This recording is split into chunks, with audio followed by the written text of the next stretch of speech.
एक शख्स गाड़ी से उतरा और बड़ी तेजी से एयरपोर्ट में घुसा। जहाज उड़ने के लिए तैयार था।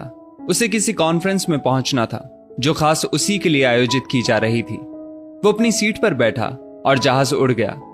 अभी जहाज कुछ दूर ही उड़ा था कि कैप्टन ने ऐलान किया, तूफानी बारिश और बिजली की वजह से जहाज का रेडियो सिस्टम ठीक से काम नहीं कर रहा, इसलिए हम करीबी एयरपोर्ट पर उतरने के लिए मजबूर हैं।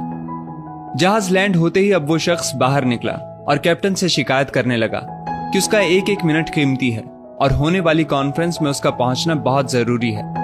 पास खड़े दूसरे मुसाफिर ने उसे पहचान लिया और बोला, डॉक्टर पटनायक, आप जहां पहुंचना चाहते हैं टैक्सी द्वारा यहां से केवल 3 घंटों में पहुंच सकते हैं। डॉक्टर ने उस शख्स का शुक्रिया अदा किया और टैक्सी लेकर निकल पड़ा। लेकिन ये क्या, आंधी तूफान और मूसलाधार बारिश ने गाड़ी का चलना मुश्किल कर दिया। फिर भी ड्राइवर गाड़ी चलाता रहा। अचानक ड्राइवर को एहसास हुआ कि वो रास्ता भटक चुका है। नाउमीदी के उतार चढ़ाव के बीच उस शख्स को एक छोटा सा घर दिखा। इस तूफान में वही गनीमत समझकर गाड़ी से नीचे उतरा और दरवाजा खटखटाया। आवाज आई, जो कोई भी है अंदर आ जाए, दरवाजा खुला है।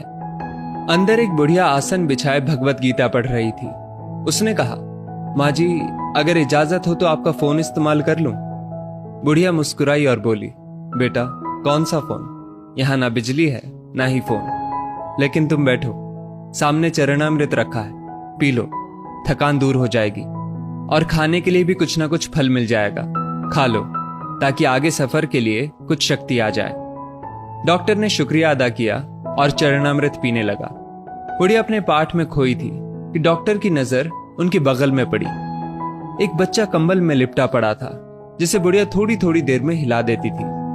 बुढ़िया ने पाठ समाप्त किया तो डॉक्टर ने कहा, माँ जी, आपके स्वभाव और एहसान ने मुझ पर जादू कर दिया है। आप मेरे लिए भी दुआ कर दीजिए, ये मौसम साफ हो जाए। मुझे उम्मीद है आपकी दुआएं जरूर कबूल होती होंगी। बुढ़िया बोली, नहीं बेटा, ऐसी कोई बात नहीं। तुम मेरे अतिथि हो और अतिथि की सेवा ईश्वर का आदेश है। मैंने तुम्हारे लिए भी दुआ की है। परमात्मा का शुक्र है, उसने मेरी हर दुआ सुनी है। बस एक और दुआ मैं उससे मांग रही हूं, शायद जब वो चाहेगा उसे भी कबूल कर लेगा। कौन सी दुआ? डॉक्टर ने पूछा।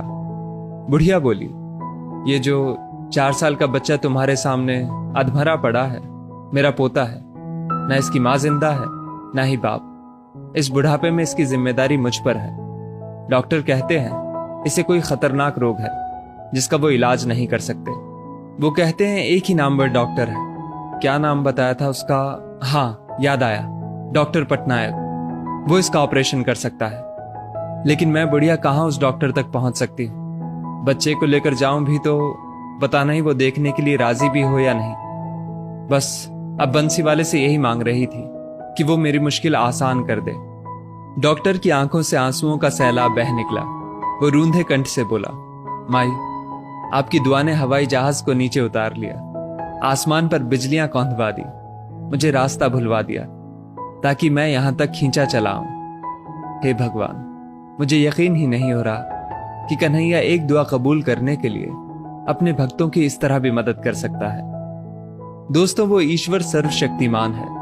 जहां इंसान बेबस हो जाता है, वहीं से उसकी परम कृपा शुरू होती है। यदि इस वीडियो ने आपका दिल छू लिया हो तो इसे लाइक, शेयर अवश्य करें और ऐसी ही बेहतरीन वीडियोस के लिए हमारा पेज जरूर फॉलो कर लें। धन्यवाद।